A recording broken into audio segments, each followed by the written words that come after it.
Everyone, कैसे हो आप सब। मैं Sunil Sangwan, selected Delhi police sub inspector and CGL, स्वागत करती हूँ आपका अपने यूट्यूब चैनल गाइडेंस फैक्ट्री पे। आज की जो ये वीडियो है इसमें हम डिस्कस करेंगे कि आपको इंग्लिश के लिए कैसे प्रिपेयर करना है। आप फिजिकल के लिए तैयारी करेंगे, साथ साथ में आपको इंग्लिश के लिए भी प्रिपेयर करना है। इंग्लिश का बहुत बड़ा रोल है, इतना ज्यादा रोल है कि अगर आप सिर्फ जस्ट कट ऑफ पे क्वालिफाई करते हो, मान लो आपकी कट ऑफ 105 लगती है और आपके जस्ट 105 नंबर है, तो मैं गारंटी देती हूँ अगर आप इंग्लिश में अच्छा परफॉर्म कर लोगे तो आपको आराम से 4200 ग्रेड पे की जॉब मिल जाएगी। और 4200 ग्रेड पे मतलब आप ये समझ लो आपकी स्टार्टिंग में 60,000 अराउंड सैलरी होगी। तो इंग्लिश का साथ में ये भी रोल है कि जैसे दिल्ली पुलिस सब इंस्पेक्टर वगैरह है, इसमें क्या होता है कि आगे जैसे प्रमोशन होता है आपका, जब आप एसआई इंस्पेक्टर बनेंगे तो उसकी जो प्रमोशन लिस्ट तैयार होती है वो एक तो आप क्या होगा कि ट्रेनिंग में आपके इंडोर एग्जाम्स होते हैं और आउटडोर एग्जाम्स होते हैं, उनके मार्क्स प्लस आपके जो एसएससी सीपीओ में मार्क्स आए हैं वो सारे ऐड होके उनसे आपकी ओवरऑल लिस्ट तैयार होती है और उसी बेस पे आपका प्रमोशन होता है। तो अगर आपके ज्यादा नंबर है आपका प्रमोशन जल्दी हो जाता है और उसके बाद जैसे आप इंस्पेक्टर पहले बन गए तो आपका एसीपी बनने में भी अगला जो प्रमोशन होगा उसमें भी आपका नंबर पहले आएगा। तो आपका जो एसएससी सीपीओ के मार्क्स है इनका सिर्फ सिलेक्शन में ही रोल नहीं है, आपका जो प्रमोशन होगा उसमें भी बहुत बड़ा रोल है। तो इंग्लिश को हमें बहुत अच्छे से प्रिपेयर करना है। अब प्रिपेयर कैसे करना है, तो सबसे पहले देखो जैसे हम ग्रेजुएशन के एग्जाम्स देते थे तो भी हम सबसे पहले ये देखते थे कि किस यूनिट से कितने क्वेश्चंस पूछे जा रहे हैं, कितने मार्क्स के पूछे जा रहे हैं, किस टॉपिक की मतलब किस यूनिट की ज्यादा वेटेज है, हम उसी को पहले करते थे। सेम यहाँ पे है इंग्लिश में आपको क्या करना है, सबसे पहले ये जानना बहुत जरूरी है कि किस टॉपिक से कितनी वेटेज है, कितने क्वेश्चन पूछे जाएंगे। तो उन सबको जानने के लिए मैंने एक वीडियो पहले भी बना दी थी आपकी, जिसमें टॉपिक वाइज वेटेज दी थी इंग्लिश की। मैं लिंक भी डाल दूंगी डिस्क्रिप्शन में, कमेंट बॉक्स में, आप एक बार उसको देख लेना ताकि आपको थोड़ा सा आइडिया हो जाए कि किन टॉपिक को आपको ज्यादा करना है। आप जैसे प्रिपेयर करेंगे तो दो चीजें जिन पे आपको मेन फोकस करना है, एक है सिलेबस कंप्लीट और दूसरी जो चीज है आपकी वो है मॉक टेस्ट। टाइम मैनेजमेंट का इसमें इतना इश्यू आएगा नहीं क्योंकि आपके पास 120 मिनट्स होती हैं और 200 क्वेश्चंस होते हैं। पर क्वेश्चन जो होती है आपकी 1/4 नेगेटिव मार्किंग होती है। हर एक क्वेश्चन जो आपका होता है 1 नंबर का होता है, मतलब आपको 0.25 माइनस होंगे अगर आपका क्वेश्चन गलत होगा। अब टाइम मैनेजमेंट का इशू है नहीं तो हमें सिलेबस का देखना है। मैं ये चीज मान के चल रही हूँ कि जैसे आप सीपीओ प्री अगर आपने निकाला है तो इंग्लिश का आपका बेसिक तो क्लियर है, मतलब आप ये नहीं है कि बिल्कुल वीक है, स्टार्टिंग पे है, 0 पे है। अगर ऐसा होता तो प्रीलिम्स वैसे क्वालिफाई नहीं कर पाते। अब इंग्लिश प्रिपेयर करेंगे तो उसमें 3 सेक्शन है अपने, पहला है ग्रामर सेक्शन, दूसरा है वोकैब सेक्शन, तीसरा है जिसमें हमारा होगा क्लोज टेस्ट एंड पैसेज। सबसे पहले ग्रामर सेक्शन की बात करते हैं। तो आपने प्रीलिम्स के लिए भी तैयार की होगी, प्रीलिम्स के लिए तैयार की, जैसे उसमें ग्रामर आपने जहां से भी किए हो, नोट्स बनाए हो या फिर नीतू सिंह मैम की बुक से किया हो, क्रिस्टोफर से किया हो या फिर जयदीप सर करवाते हैं वहां से किया है, जहां से भी आपने इंग्लिश की है। रूल्स में ये नहीं है कि कोई बहुत ज्यादा चेंज आएगा या फिर आपको बैच खरीदना पड़ेगा। अगर आपने एक बार क्लासेस लगा रखी है तो मैं आपको सजेस्ट करूंगी कि आपको बैच लेने की जरूरत नहीं है, सेल्फ स्टडी से आप इंग्लिश प्रिपेयर कर सकते हो। आपको करना क्या है, आप प्रैक्टिस ज्यादा करनी है। कंसेप्ट वही है, नाउन में जो आपने टॉपिक किए हैं उसमें जो भी रूल किए हैं वो रूल चेंज नहीं होंगे, मेंस के लिए सेम रहेंगे। करना क्या है, आपको प्रैक्टिस करनी है क्योंकि यहाँ पे एक एक नंबर की लड़ाई है। वो आपकी जितने मार्क्स ज्यादा लोगे उतना ही अपनी ड्रीम पोस्ट की ओर नजदीक जाओगे। तो रिवीजन करना है, साथ में आपने जहां से भी किया है वहां से मतलब ग्रामर सेक्शन को रिवाइज करो, साथ में आपको क्वेश्चंस की प्रैक्टिस करनी है। करनी कैसे है उस पर मैं बाद में आऊंगी। पहले वोकैब सेक्शन पे जाते हैं। वोकैब सेक्शन है, आपको प्रीवियस ईयर वोकैब है वो ज्यादा से ज्यादा करनी है, उसको सबसे ज्यादा मतलब ये समझ लो कि रट्टा मार दो, उसको तो घोल के पी जाओ आप। वोकैब में जैसे आपका वन वर्ड सब्स्टिट्यूशन है, इडियम फ्रेजेस है, इनकी ज्यादा वेटेज है। डायरेक्टली बात करें तो जैसे इनसे डायरेक्ट क्वेश्चन पूछे जाएंगे आपके, ये समझ लो 20 से 25 क्वेश्चन, जो पिछला पैटर्न था उस हिसाब से 20 से 25 क्वेश्चन है आपके idioms phrases and one word substitution से ही आएंगे। और ये दोनों है ये जल्दी भी याद हो जाती हैं as compare to synonyms and antonyms. Synonym antonyms के जैसे पिछली बार पेपर हुआ उसमें इतने क्वेश्चंस नहीं पूछे जाते डायरेक्टली, जैसे 3 क्वेश्चन सिनोनियम्स के आ गए, 3 एंटोनियम्स के आ गए।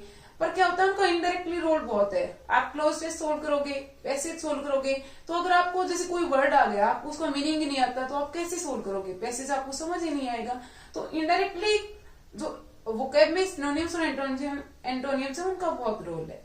साथ में जैसे आप करोगे ना सिनोनियम्स और एंटोनियम्स, ऐसे ही जैसे स्पेलिंग चेक है तो आपको सारे लिख के प्रैक्टिस करनी है, क्योंकि जैसे स्पेलिंग चेक के क्वेश्चंस आते हैं कि कौन सी इनमें से स्पेलिंग है ये इनकरेक्ट है या फिर करेक्ट है। तो ऐसा नहीं है कि स्पेलिंग चेक वाले क्वेश्चन है वहीं से आपको क्वेश्चन आएगा। एंटोनियम सिनोनियम्स में भी बहुत सारे ऐसे वर्ड्स होते हैं जिनकी स्पेलिंग थोड़ा सा कंफ्यूजिंग होती है। तो आपको क्या करना है, अगर आप लिख के प्रैक्टिस करोगे तो आपका वैसे भी जल्दी याद होगा, ज्यादा टाइम तक याद रहेगा, क्योंकि रट्टा ही मारना है। और रट्टा आपको पता है कि वैसे तो थोड़ी देर के लिए रहता है, पर लिख के याद करोगे तो आपको ज्यादा देर तक याद रहेगा। साथ में आपकी स्पेलिंग चेक है उसकी भी आपकी प्रैक्टिस हो जाएगी। डेली अपने हिसाब से भी टारगेट सेट कर सकते हो। अगर आइडियल आप टारगेट लेते हो तो 50-50 ले सकते हो।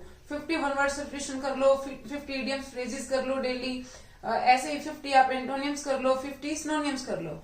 जैसे प्रीलिम्स के लिए मैंने आपको सजेस्ट किया था कि एंटोनियम्स चाहे मत करो, पर मैं यहाँ पे सजेस्ट करूंगी कि आप एंटोनियम्स भी करो। क्योंकि कई बार क्या होता है कि सारे जो ऑप्शंस होते हैं ना क्लोज होते हैं एक दूसरे के, और हमें लगता है कि ये भी आंसर हो सकता है, ये भी है, तो उसमें थोड़ा सा कंफ्यूजन हो जाता है। तीसरा जो अपना है क्लोज टेस्ट एंड बेसिस, ये आपको रीडिंग से आएगा।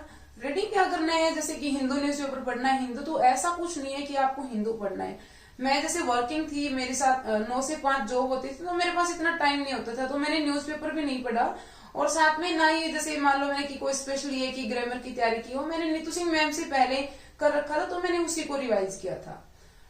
आप भी क्या कर सकते हो कि या तो जैसे आपको न्यूज़पेपर पढ़ना है, हिंदू नहीं समझ आ रहा, तो आप इंडियन एक्सप्रेस भी कर सकते हो, या फिर जैसे डेली जो हिंदू की इंपॉर्टेंट वोकैब उठा सकते हो डायरेक्ट। साथ में जैसे इंडियन एक्सप्रेस न्यूज़पेपर वो भी नहीं पढ़ना तो आप नॉवल वगैरह पढ़ सकते हो, या फिर आपको जो भी आपका जिसमें इंटरेस्ट है, स्पोर्ट्स से रिलेटेड है या कोई और आर्टिकल है, आप वो पढ़ सकते हो। वहां से आपका जो रीडिंग सेक्शन है वो अच्छा हो जाएगा। और रीडिंग सेक्शन की भी बहुत वेटेज है। 50 मार्क्स का आपका रीडिंग सेक्शन हो जाता है, 25 क्लोज टेस्ट और 25 का ही आपका कॉम्प्रिहेंशन वाला पैसेज वो सेक्शन हो जाता है। मॉक टेस्ट कैसे लगाने हैं, कब लगाने हैं, तो आपको पहले 3 टॉपिक करने हैं। एक तो है PQRS। PQRS क्या है कि जैसे आपको 4 क्वेश्चंस दे देंगे, 4 ऑप्शन देंगे, उनमें 4 सेंटेंस देंगे। आपको क्या करना है कि उनको अरेंज करके पूरा एक सेंटेंस बनाना है। तो जो इनको PQRS बोलते हैं, पैराजम्बल्स बोल देते हैं। तो ये एक ऐसा टॉपिक है, इसमें आपको बहुत ज्यादा वीडियो देखने की जरूरत नहीं है कि कहीं से वीडियो देखोगे वहां से आ जाएगा। इसमें बेसिक कुछ रूल होते हैं, उन्हीं हिसाब से आपके क्वेश्चन सोल्व होते हैं। और PQRS ऐसे हैं जो कि टाइम कंज्यूमिंग होते हैं। तो आपको क्या करना है कि 2-3 वीडियो देख लेना है। वीडियो आप रानी मैम से भी देख सकते हो, मैंने तो डियर सर की भी देखी थी, डियर सर यूट्यूब चैनल है, उनकी वीडियो देखी थी। इंग्लिश बाय जयदीप सर है, उन्होंने भी करवा रखे हैं, वहां से भी देख सकते हो। मैं टैग कर दूंगी चैनल, आप वहां पे विजिट करके देख सकते हो।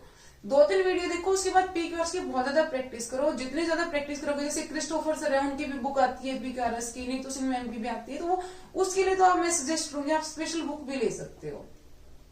तो आपको 3 टॉपिक करने हैं। पहले PQRS, क्योंकि इसका ग्रामर से इतना कोई लिंक नहीं है PQRS का। दूसरा है नरेशन और वॉइस। अगर आपका बेसिक थोड़ा सा आपने प्रीलिम्स के लिए किया है तो नरेशन वॉइस आप कर लोगे पहले, जैसे उसमें टेंस वगैरह का थोड़ा बहुत यूज होता है तो आप कर लोगे कवर। ये 3 टॉपिक मैं पहले क्यों बता रही हूँ। PQRS 20 मार्क्स के आएंगे, नरेशन एंड वॉइस आपके अप्रोक्सीमेट 50 to 52 मार्क्स के आएंगे।